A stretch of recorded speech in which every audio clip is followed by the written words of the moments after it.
Hello, everyone. I have Rebecca here with me today on this episode of the SCAR Initiative. I'm really excited because Rebecca has such an incredible, courageous story to tell, and it is one that is very personal. So I want to first start by thanking Rebecca so much for her vulnerability and her courage to come and talk about it. So, Rebecca, I will turn it over to you if you want to just give a little introduction about yourself, and then we can proceed into your story.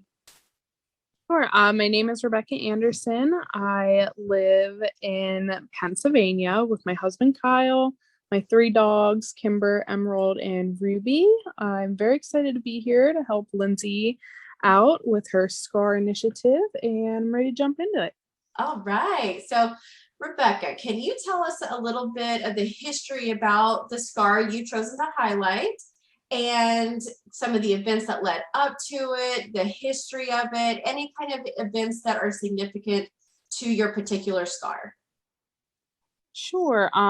When I was younger, when I was 5 to be exactly, I was living with my mom, in a small town here in PA. She met a guy that we ended up moving in with. Uh, and a couple years after we were living with him, my sister and I were both sexually assaulted by this older man, while my mom was working.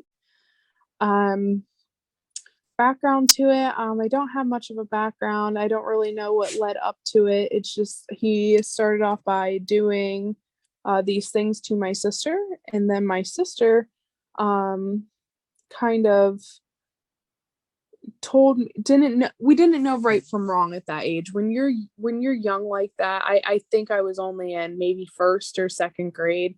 You don't know that's wrong when some older person is doing when they're doing those things to you, which I didn't know that was wrong. And the assaulting lasted for a good solid 2 years. Unfortunately, I he we never told my mom. At the time, we did not tell my mom. Mhm.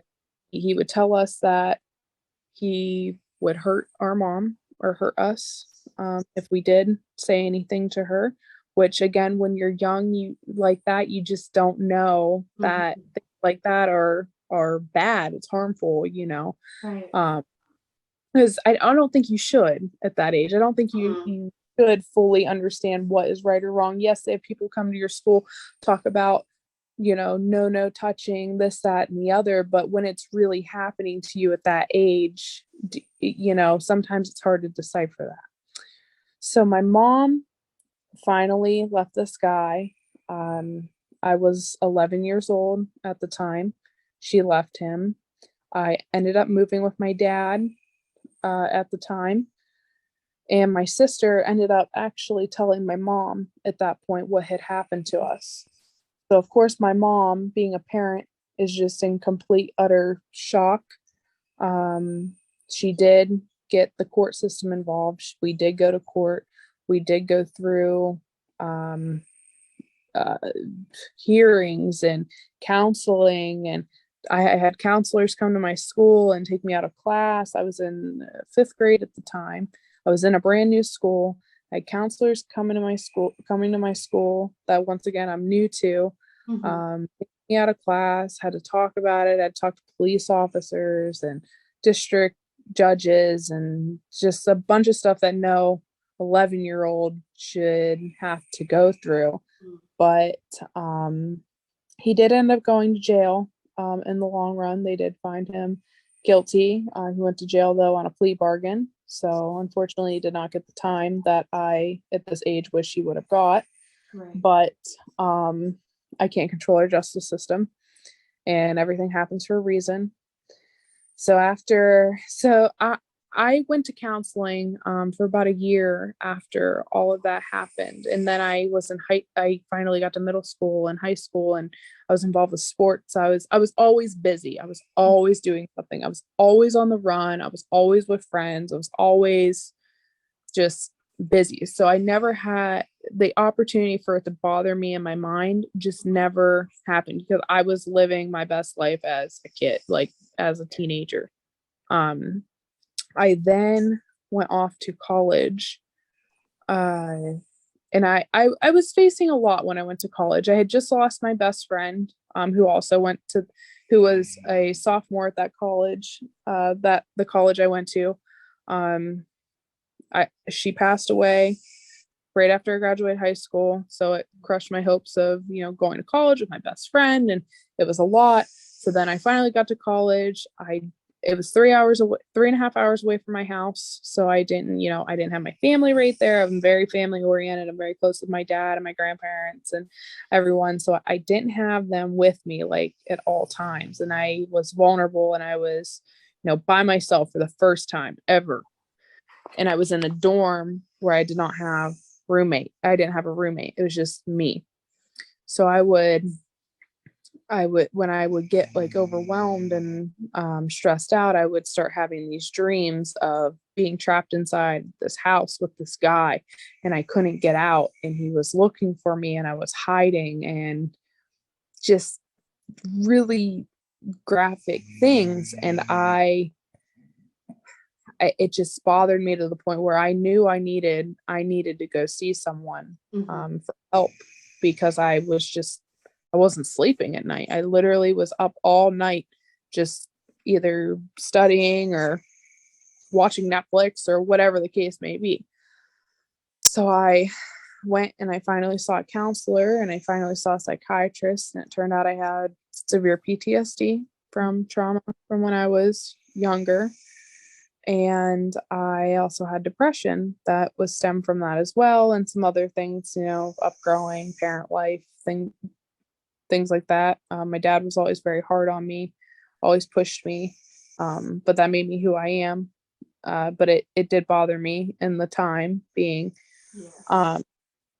But my, scar in the end of this is, I was sexually assaulted, and I do have that scar, on my heart, and I caused severe PTSD and depression for me. So that's what that's my scar. Oh my goodness. That is, I just hearing it just makes me, my heart breaks for you. At the same time, I want to pause for a minute and let people know that your puppies are with you because they're snoring, and you can they're so cute, so cute. You're good. In case the listener was like, what is that sound? It's okay. It's not Rebecca. It's the puppies. They're all laying here with me. I had a very stressful day, so they know. Hey, comfort's good. You got your animals, and that's what matters, sweet babies. So my heart, excuse me, just breaks hearing that, because no child should ever have any idea what it means to be sexually assaulted. They should have no idea what sex means at that age. I mean, that is such an adult concept that even adults have a hard time understanding. So as a child, what was going through your mind? Do you remember? Do you have any of those memories of what was going on? Well, it was happening to my sister, and I saw it happening to my sister, and she's older than me. So I'm thinking, oh, that's okay. Like, that's okay. Like, this is normal activity for a child. Like,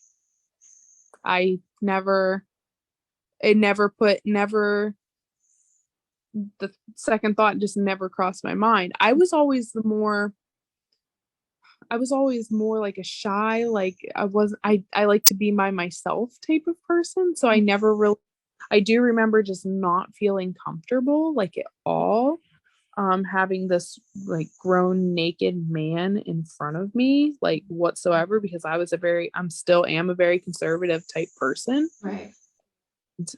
But I was like, is this normal? Because like my sister, was letting it happen to her. So I just didn't, I didn't know. Mm-hmm. Yeah, that would be, I can only imagine how difficult that would be to understand. Yeah. To make sense of something like that is so confusing and complicated. even as an adult, like I just don't, I mean, if I could do it over again, like I don't know if it would be any different if Mhm. it happened over again, because like I was saying, you just don't know that young what's really right or wrong. Right, right. Your mind is still trying to understand, and these simple concepts of being a kid, right from wrong, and not knowing that. But and I'm sure you said that you felt uncomfortable and felt awkward about it, but that doesn't mean that it was wrong because you didn't know that something like that was wrong. To you, it just was. It felt different. Right. But what words do you use to describe that as a kid? Wow, that is just unbelievable. That I cannot imagine. What did you ever have conversations with your sister about it? Um, Honestly, no, not really. My sister really and I really haven't conversated about it Mhm. since. Like we to this day we just don't talk about it. Mhm. We both have our own issues. Yeah. I know she was counseled way more than I would, but she lived with my mom.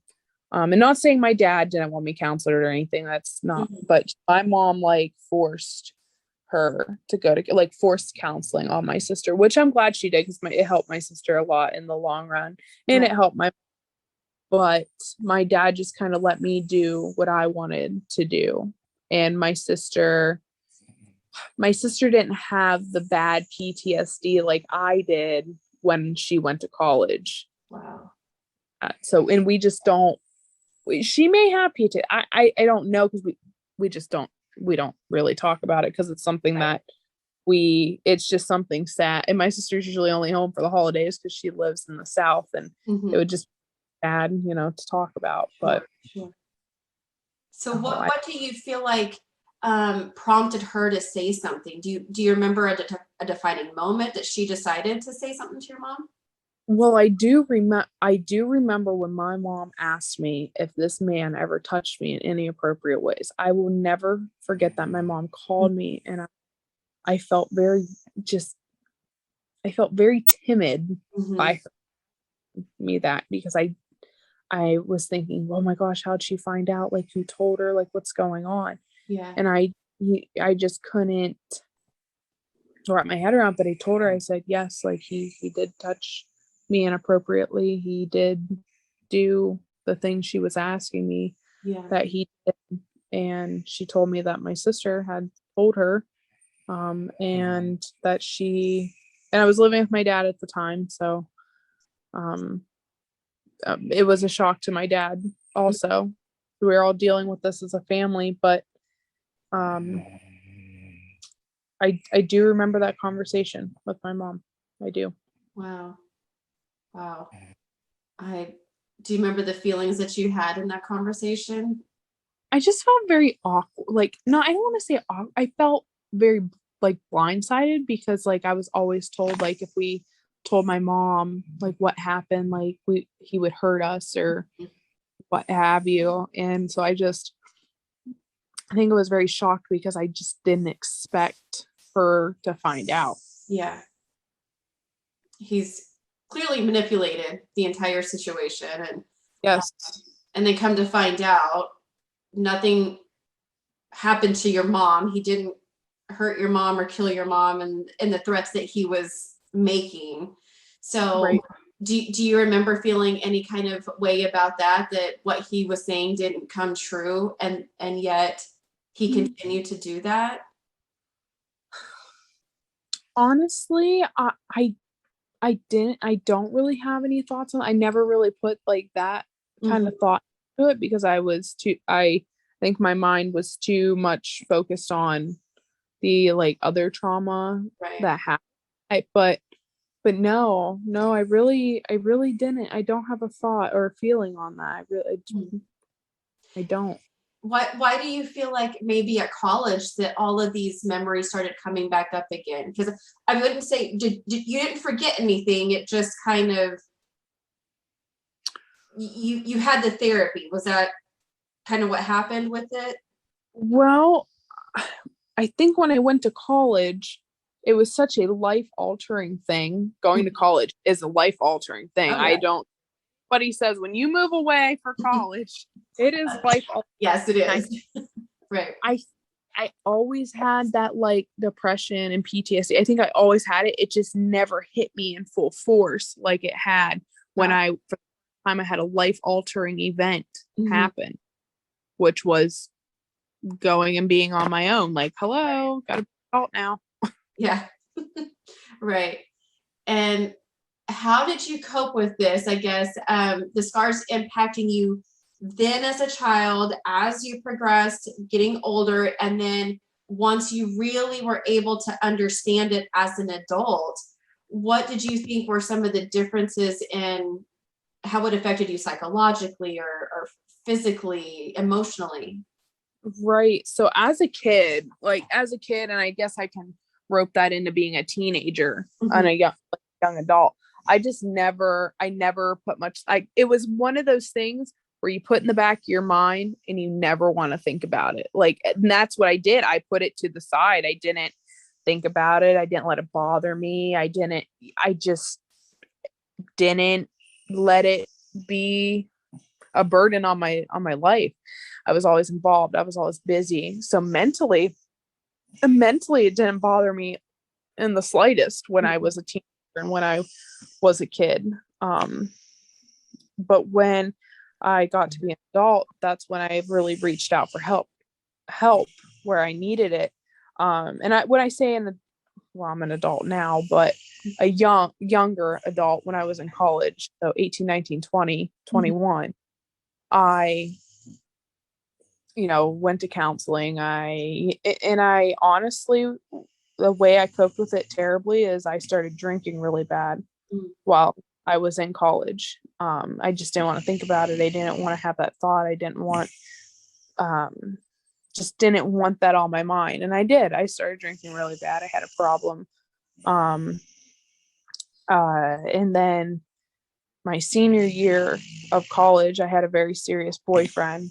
And even though him and I are together, I'm now happily married with my husband, he did very much help me get through that time in my life. He, was always there for me, always, supportive of me, never let that type of stuff bring me down. And I was still, seeking counseling. I was taking I was on medication at the time. And then I graduated college. And I don't really have those types of dreams anymore. I really took care of myself in the sense that I seeked out mental help from psychiatrists, counselors, and I was on medicine, and I finally have been off all of my PTSD, bipolar, depression medicines. I've been off of them all for about 6 months now. I've been doing really well. But it's a process. It doesn't happen overnight. It years of realizing what happening to me did to me. But I progressed, and I'm happy with my progression, and I have no complaints. Wow. I'm so proud of you for just how far you've come, and the vulnerability to talk about this is just amazing, because I know that there's a lot of people that there's probably tons of shame associated with it, because it's like, what that in itself is huge. How did you cope with that? There is a lot of shame, a lot of self-image shame, a lot of mental shame, a lot of just self-shame in general. Right. I was always overweight. I was always, very unhappy, internally at myself. You would never know it externally, because I didn't show other people my weaknesses. I'm not a weak person. Like at the time I was Rebecca Brown. Nobody, bother me. Like I'm the person that everybody else needed. I didn't take care of myself. I took care of others. So I just, the shame, there is a lot of shame. Yes, I will absolutely agree with that. Do you think it was also as a kind of a defense mechanism too, to protect Yeah, yourself. Yeah. absolutely. And yes, it was.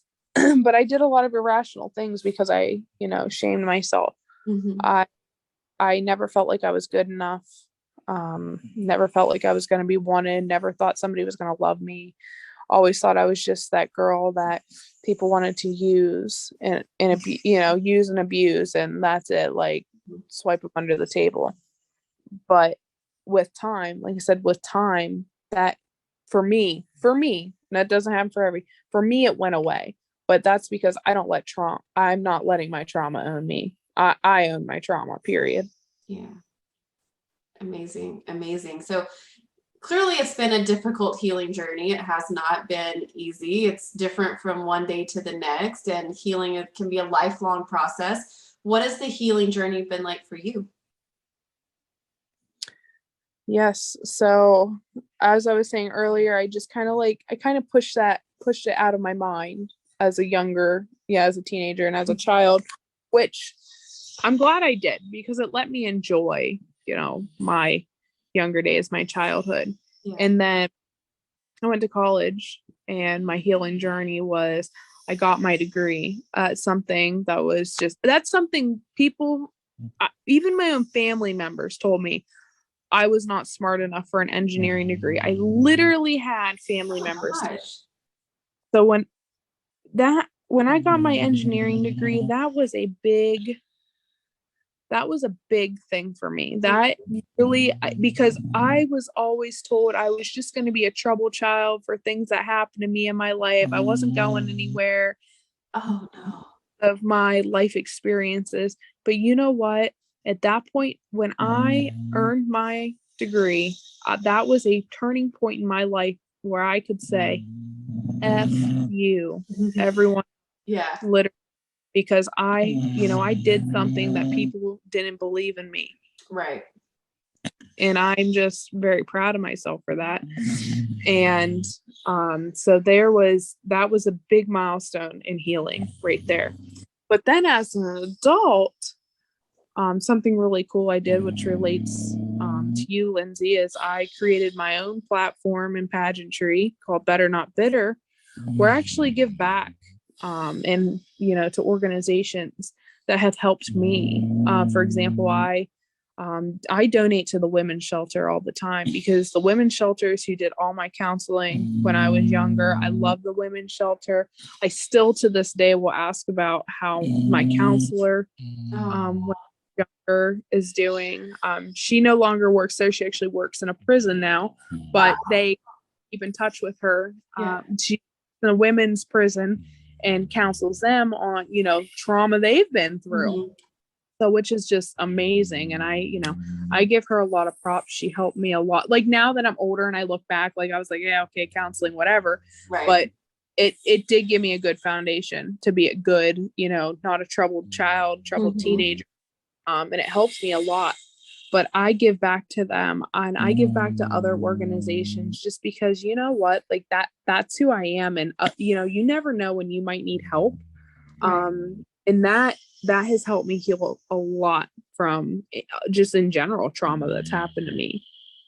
That's fantastic. What coping mechanisms do you use? So say today you may have had a super bad day. What's something that you turn to try to help to alleviate some of that stress?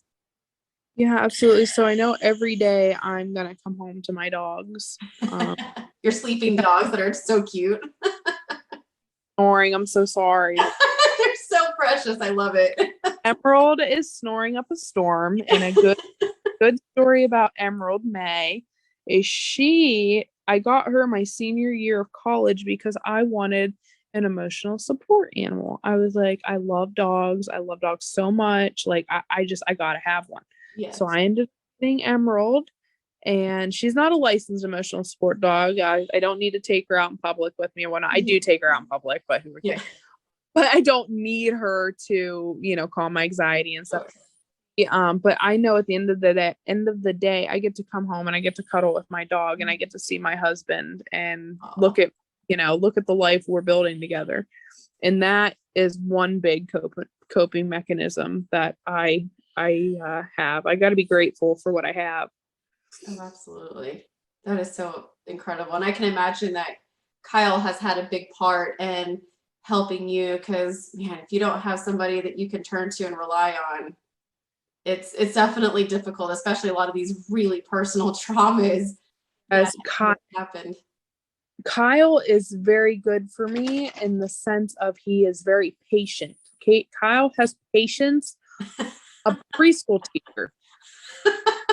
He's a Where, yeah, oh, God, he just has so much patience for me, and he knows, like, Kyle doesn't personally know what it's like to go through that type of trauma, but he understands when I'm not having a good day or when I need him to give me a hug or I need him to, just be there for me. He has been a very good husband in that aspect. He's also shown me that I am worthy of love. I am worthy of having a good husband, because for years I didn't think I was.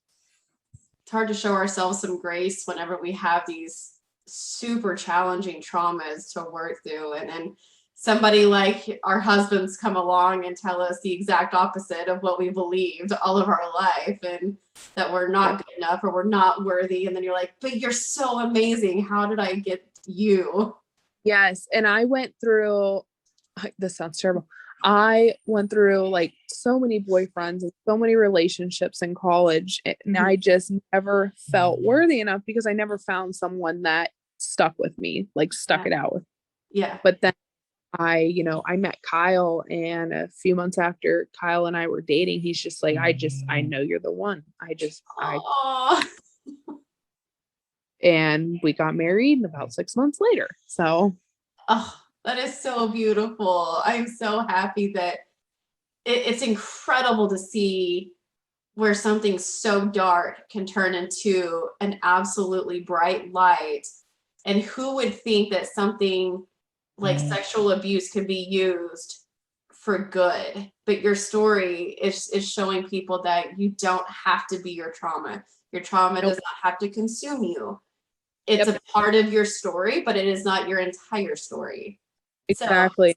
So what are some of those takeaways, I guess? Talk about some of those messages you want people to hear from your story. Certainly. That's just it. I don't let your trauma own you. You own your trauma. You own every bit of your trauma. You make that trauma your bitch no matter what, because that's right. Because we are so much better than that. We are better, not bitter people. Sometimes it takes longer to realize that than other. Like I said, it's a process. It is a process. Coming off a trauma, very hard. It took me 15 years or longer to really own my trauma, but in the end, I own it, and that's the advice I give for any type of trauma. It doesn't matter. It could be little things. It could be major things like this. It could be, just, I don't know. This is terrible. I hope it never happens to me, but your dog getting hit on the road, that's trauma. Right. No, but you know what? Good things always come after bad. I do believe that. I do. Yeah. Good things who wait. Yeah. I do believe that they're, as hard as it is to conceptualize, that all things can be used for good. And sometimes we may not immediately know why, and it couldn't take years before that is ever revealed to us. Did you ever think that you'd be in this position, being able to talk about it? No, if you would have seen the disaster I was my freshman year of college, I didn't even want to talk to a counselor about what was wrong. I just was so ashamed that something so terrible happened to me. I was so down about it. I didn't even want to believe that something like that had happened to me. But here I am now that I've coped with those issues properly. And I'm not scared to talk about it. I want people to be aware of sexual assault. I want people to not be scared to talk about it. Just know the signs. Like, I'm not quite sure what the signs of a sexually abused victim are. It's probably something I should look up, but that's something, I guess, a personal goal for myself is to look up the signs of a sexually abused person. Yeah. Yeah. Oh, sorry if you can hear my pig. Pearl is definitely at the window wanking. It's my dog. Okay.